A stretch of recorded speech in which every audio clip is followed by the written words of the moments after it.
بسم الله الرحمن الرحيم. السلام عليكم ورحمة الله وبركاته. ازيكم يا حبايبنا؟ عاملين ايه؟ يا رب تكونوا بخير كده وفي اسعد حال. كل سنة وانتم طيبين. نعمل فيديو تفريز معاكم النهاردة. انا معايا هنا الطماطم، غسلتها كده وشلت القمع بتاعها. الطماطم اليومين دول حلوة ويعني سعرها مرتاح شوية. انا جايباها الكيلو ونص وجايباها ب5. دول حوالي 7 كيلو طماطم. انا شلت كيلو كده عندي، ودول حوالي 7 كيلو طماطم. ومعانا هنا البسلة، ومعانا هنا الجزر. هنا هنحط الطماطم على النار الاول. نحط الطماطم على النار الاول عشان تتسبك معانا، بتاخد وقت. وبعدين نرجع نقطع الجزر ده ونخرطه عشان البسلة، ونكمل تفريز معاكم. نسمي بالله كده ونصلي على الرسول. اللهم صل وسلم وبارك عليك يا حبيبي يا رسول الله. هنا انا حطيت الحله على النار اهي، والطماطم معانا كده هقطعها نصين بس. يعني انا ساعات بحطها بحالها كده، فعادي يعني عايزه تقطعيها قطعيها، مش عايزه برضو براحتك. انا بحطها من غير ميه خالص، يعني بدون ميه خالص. ده اجمل تفريز للطماطم معانا. هقطعها كلها بالشكل ده كده.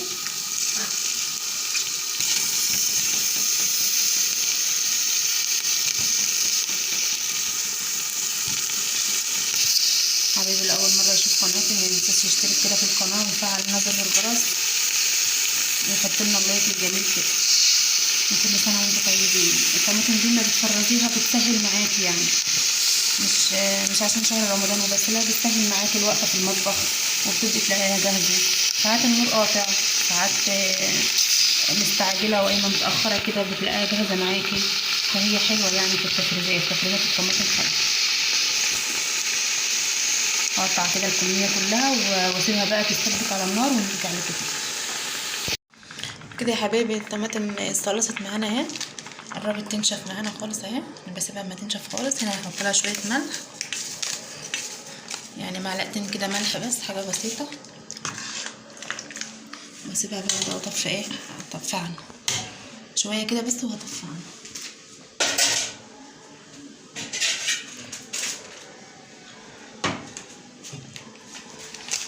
معايا هنا ميه كده، حاطه ميه كده عشان احط فيها البسله.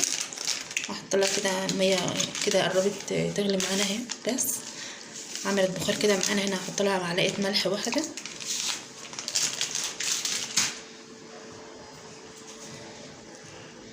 واحط لها كده معلقتين سكر.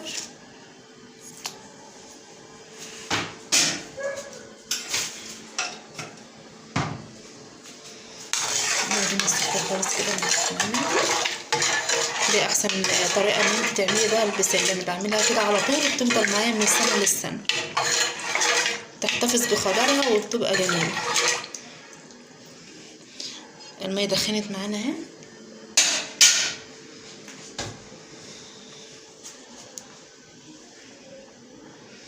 كده هنزل بالبسله كده. غسلت البسله كده وصفيتها، غسلت البسله كويس كده وصفيتها. كده هنزل بالبسله كلها معانا اهي. بسم الله الرحمن الرحيم. اللهم صل وسلم.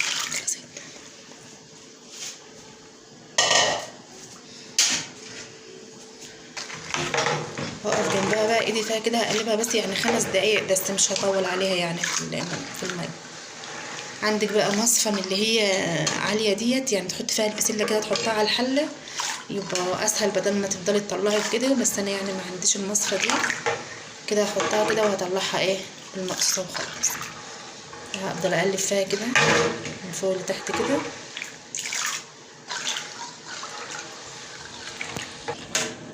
كده يا حبيبي خضار البسله بان معانا خالص اهو. خضار البسله جميل، بسم الله ما شاء الله. كده بقى هبدا بقى اطلعها.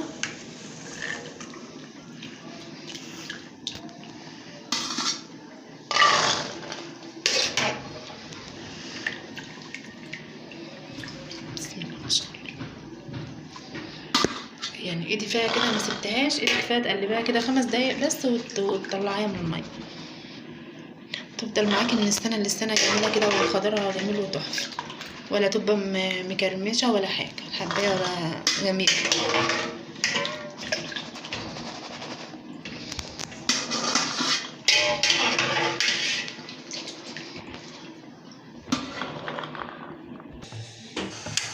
كده معايا ميه ساقعه هنا اهي، مش ميه ساقعه تلج اهي، كان عندي ازازه تلج فطلعتها وحطها فيها كده. كده هنزل بالبسله عليها كده على طول عشان تحتفظ بخضرها كده معايا.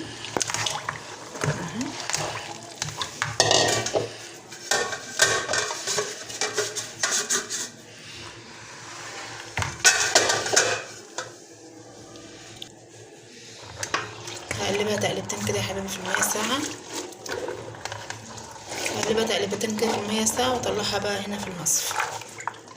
شفت خضر البسله؟ بسم الله ما شاء الله.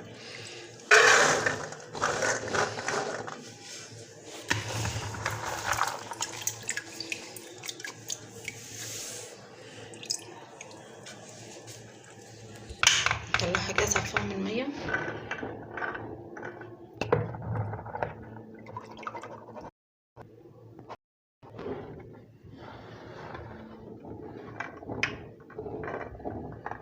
نسيبها كده لما تبرد خالص وتصفى ميتها كده في المصفى. وهنا انا غاسله الجزر هنا ومقطعاه، ده كيلو، ده يعتبر كيلو الا ربع جزر على 4 كيلو بسله. اما تصفي ميتها كده خالص هقلبها على بعضها، هقلب الجزر على البسله وهعبيها في اكياس.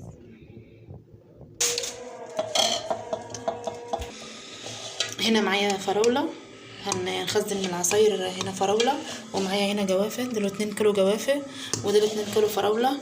هنا انا غسلتها ونضفتها كده، وهشيل القمع بتاعها ده، شيل القمع بتاعها ده كده واقطعها نصين بس، يعني اجهزها يعني معاكم. هي حبيتها صغيره بس مسكره، عشان هنعمل كده عشان يبقى عندنا العصاير بتاعتنا جاهزه، عصاير طبيعيه كده فريش، بدل ما نجيب عصاير معلبه. لا، الفراوله موجوده والجوافه موجوده، لو بكميات قليله كده هاتي واعملي، بتبقى جميله وتحفه.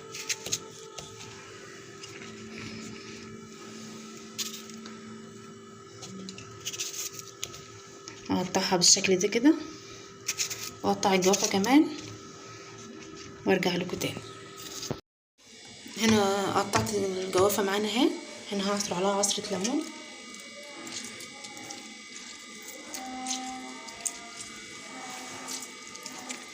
يعني ليمونه على 2 كيلو جوافه مش كتير، يعني كل كيلو كده على نص ليمونه.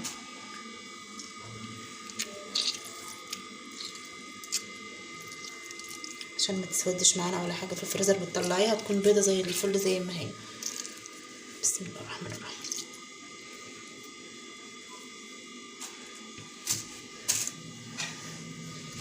هنبدا تقلبها كده.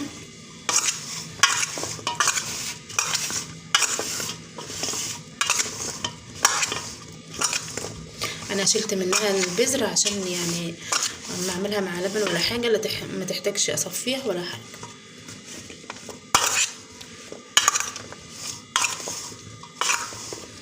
والبذر برضو مرمتوش برضو، يعني هعمله كده مع حبيتين جوافه كده، هعمله عصير. هنا معانا الفراوله، هنا كده هرش عليها 3 معالق سكر كده، 2 3 4.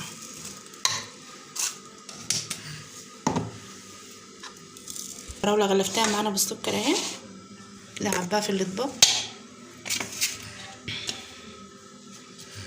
بسم الله الرحمن الرحيم. انا مقطعاها كده كل فراوليه كده نصين كده عشان تبقى سهله معانا، يعني في اما اطلعها كده واحطها مجمده كده في الخلاط تبقى سهله ان انت تضربها في الخلاط عادي.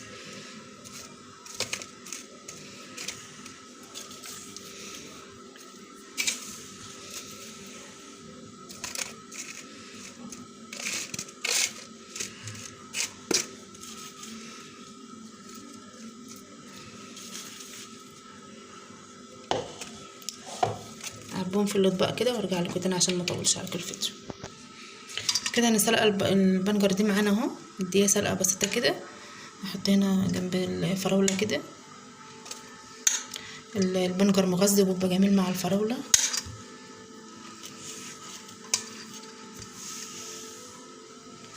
واحدين 3 بس كده.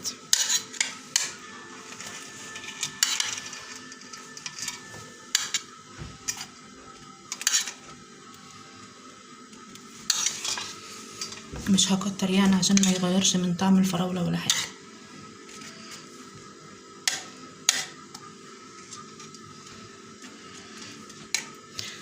ودول كده هسيبهم من غير بنجر، عشان تعملها فراولة على موز، فراولة بلبن كده من غير بنجر.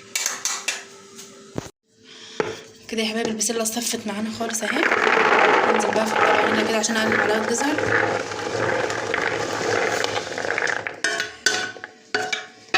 اهم حاجه تصفيها كويس.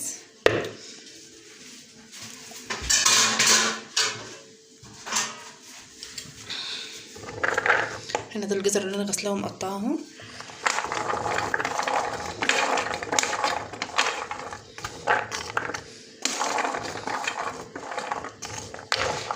اقلب كده، ولو كتير مش هحطه كله، بس هو مش هيبقى كتير. بسم الله الرحمن الرحيم.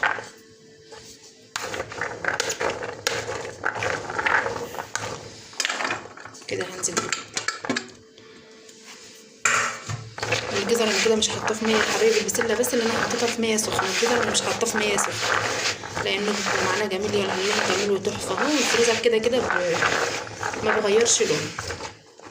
ودي كميه البسله معانا اهي. شفتوا الخضار بتاع البسله؟ بسم الله ما شاء الله. عباه بقى في اكياس واضرب الطماطم في الخلاط وارجع لكم تاني. كده يا حبايبي انا خلصت كده التفريزات بتاعتنا. هنا الفراوله بسم الله ما شاء الله معانا اهي. انا خليت دي طبق واحد كده من غير بنجر، والباقي كده فيه بنجر. ومعانا هنا الجوافه اهي. انا كميت الكيس هنا من تحت كده وطلعت الهواء منه. انا الجوافه اهي. ودي كميه الجوافه اللي معانا، وبرده شلت كيس عملت عصير. دي كميه الجوافه اللي معانا. ودي البسله، دي البسله يا حبايبي اهي. انا عبيتها في الاكياس، يعني فركت الكيس كده وتنيته كده عشان ما ياخدش معاكي مكان في الفريزر. ودي كميه البسله معانا اهي، خضره وجميله اهي تحفه. وده الجزر اللي خد معايا كده، قطعته كده. تحتاجي بقى شوربه عدس تحطيه على الشوربه، تحتاجي شوربه خضار، اي حاجه يعني بيبقى حلو وجميل. ومعانا هنا صلصه الطماطم اهي جميله وتحفه اهي. وبكده تفريزاتنا خلصت النهارده. ممكن تجيبي اي حاجه كده كل اسبوع، تجيبي حاجه وتفرزيها كده بحيث يبقى عندك كل حاجه في البيت. بتسهل عليك الوقفه في المطبخ، وبتبقى جاهزه على العمال يعني وكده، ومبتاخدش معاكي وقت. وكل سنه وانتم طيبين، وينعاد عليكم الايام بخير يا رب. وما تنسوناش في اللايك لو الفيديو عجبكم، ما تنسوناش في اللايك والاشتراك وتفعيل زر الجرس. والسلام عليكم ورحمه الله وبركاته.